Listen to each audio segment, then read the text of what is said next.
60 Minutes Rewind. Back in 1965, Charles Robert Jenkins, an American soldier, did something impossible to understand. He deserted to North Korea and got stuck there.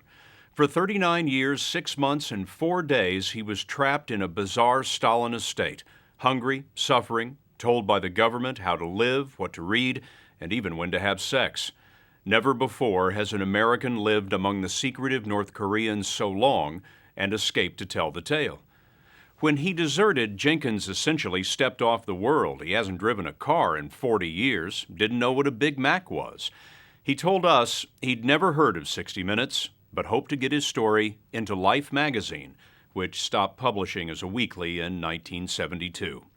Tonight, Robert Jenkins tells his story, an American Rip Van Winkle who, one night, crossed a minefield into a nightmare. Thinking back now, I was a fool. If there's a God in heaven, he carried me through it. Robert, if God in heaven carried you through it, you ended up in hell. That's it. I got my punishment. That drawl is pure North Carolina, where Jenkins grew up in a large but poor family. He dropped out of high school and joined the military. In 1964, he volunteered for a second tour on the hostile border between North and South Korea. He was a sergeant, a squad leader, but had been thinking about deserting to the North. On a sub-zero night, he downed 10 beers and led his men on his last patrol. Well, I told him I heard something, and I'd be back in a few minutes. I was going to check it out. And I left, and I started walking. Started walking north. You abandoned your troops. Yes. I realize that now. If any of the men from that squad are watching this broadcast, what do you say to them? I apologize for leaving them. They had faith that I would take them through, but I betrayed them. He told us he betrayed them and his country because on the border he was being asked to lead more aggressive, provocative patrols, and that scared him. He was also hearing his unit might ship out to Vietnam. Instead, he walked through the night and surrendered to an astonished North Korean soldier. Jenkins was 24. Did you think you made a mistake? Yes. You have made a mistake. I made a lot of mistakes in my life, maybe, but that was the worst mistake anybody would ever make. That's for sure. What was Jenkins thinking? Well, he told us he was no communist sympathizer. He imagined that the North would send him to Russia and the Russians would trade him to America in some sort of a Cold War swap. Nice plot for a novel, not the script the North had in mind. Jenkins joined the North's collection of American Army deserters. Believe it or not, there were 3 others already living there. He shared a house with Larry Absher, Jerry Parrish, and James Dresnock. Dresnock told me, "You're here, you'll never leave." Back in North Carolina, this Army telegram arrived for Jenkins' mother, Patty, and his 7 brothers and sisters. Sister Pat Harrell kept it all this time. Sergeant Charles R. Jenkins has been reported absent without leave from his unit in Korea. You will be advised as additional information becomes available. Did additional information ever become available? No, sir. Decade after decade. That's right. Jenkins wasn't dead, but he might have wished it. Then, as now, North Korea was a totalitarian state straight out of the pages of George Orwell. The dictatorship of Kim Il-sung imposed complete control of body and mind.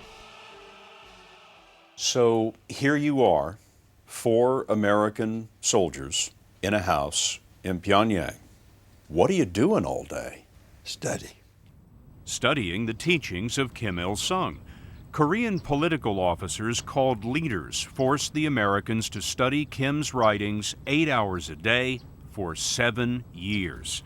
They memorized it in Korean, a language they didn't understand. And even now, the words lie on his memory like a scar.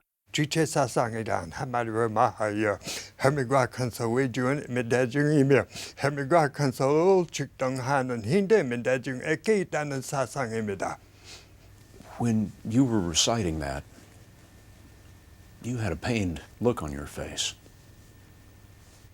Possible. Why? What? What is it about remembering that? In words, I cannot express the feelings I have towards North Korea, the harassment I got, the hard life. Hard, as in the time Jenkins was assigned a woman and ordered to have sex with her twice a month. Not once, not 3 times. Twice a month, yes, on the orders of the yes, government. The leader almost tell her when to do it. And I got in a big fight one time over it because of one leader.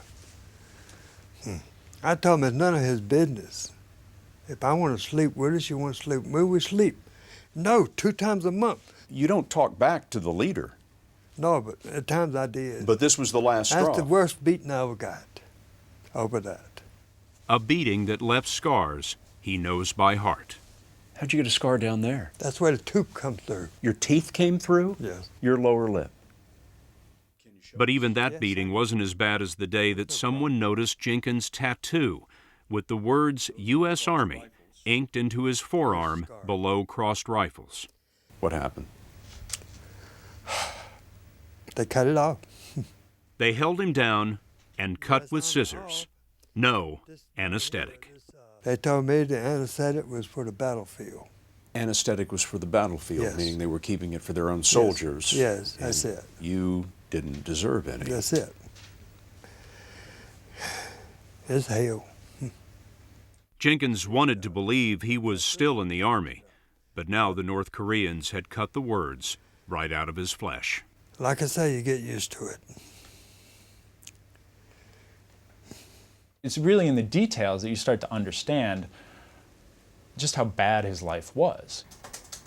Jim Frederick is Time Magazine's bureau chief in Tokyo and co-author of a book Jenkins has written for publication in Japan.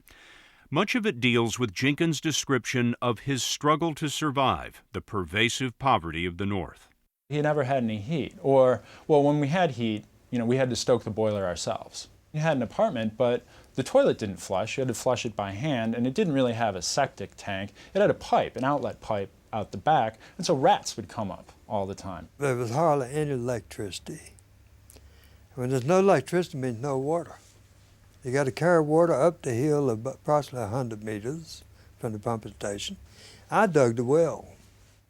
And consider the Americans were being treated better than most North Koreans because the government was using them, posing them in staged propaganda flyers, forcing them to teach English to military cadets and would-be spies. You coward.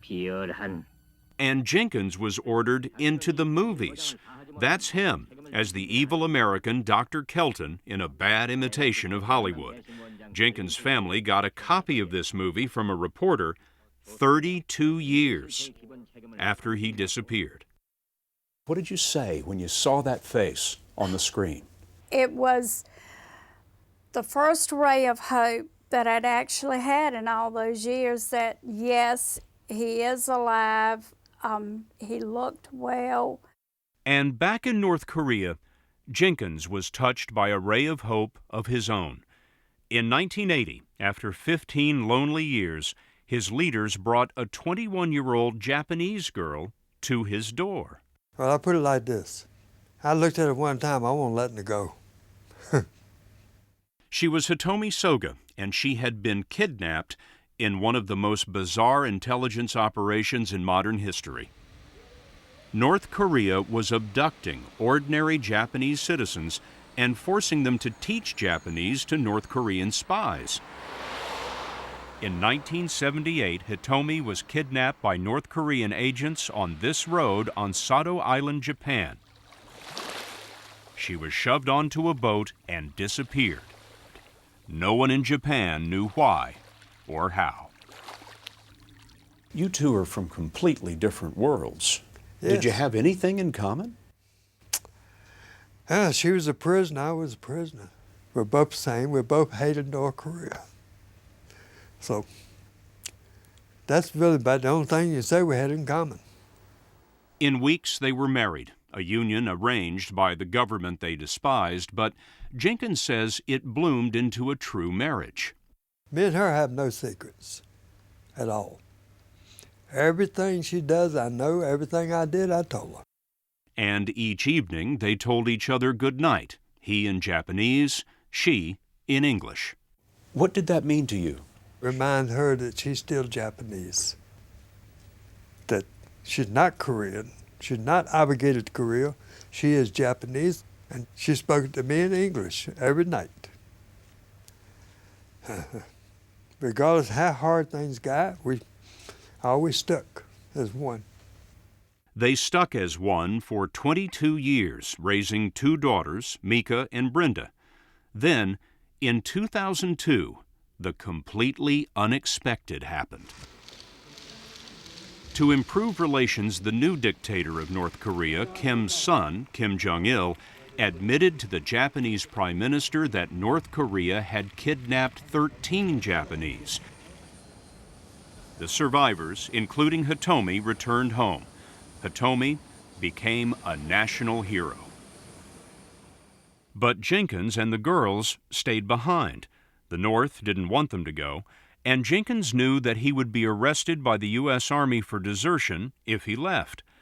There were 2 more lonely years in North Korea until last year, after there was a diplomatic breakthrough, and Jenkins decided that going to prison would be worth it if he could see his wife again. Hitomi was reunited with Jenkins and their daughters in Indonesia. The story will continue after this.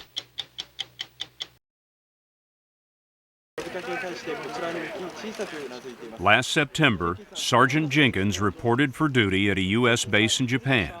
It appears that no deserter has ever come back after being gone so long. How did it feel to be in uniform again after 40 years? Felt good. Felt good? Why so? I correct my mistake.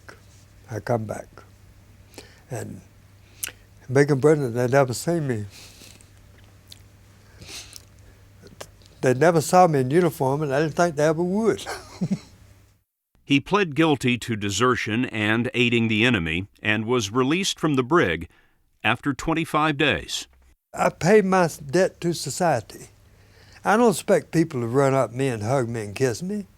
I don't want them to. Do you think of yourself as a traitor? No. If I was a traitor, I wouldn't have come back. We asked Jenkins what amazed him the most about the world since he left it in 1965. He'd never laid a hand on a computer, much less been on the internet. He told us he was surprised that there were so many women in the Army, that there were black policemen, and as he put it, you can't smoke anywhere anymore. You know, I'm curious. Did you know that men landed on the moon? Yes. You knew that at the time? I was told that by the Korean. One of the officers, they wouldn't say what country. They said, but they said, Udnahan, some country landed on the moon. They wouldn't tell you it was the Americans who landed on the moon, but they told you somebody was on the moon. Today, Jenkins has landed on Sado Island, Japan, not far from the spot where his wife was kidnapped. But before he came to the family farm, he had to know that Hitomi's love flowed from freedom, not slavery. I told her, in North Korea, it's one thing. This is Japan. You're still young. If you wish for me to go, I'll go. You volunteered to dissolve the marriage? Yes. And she said what? No.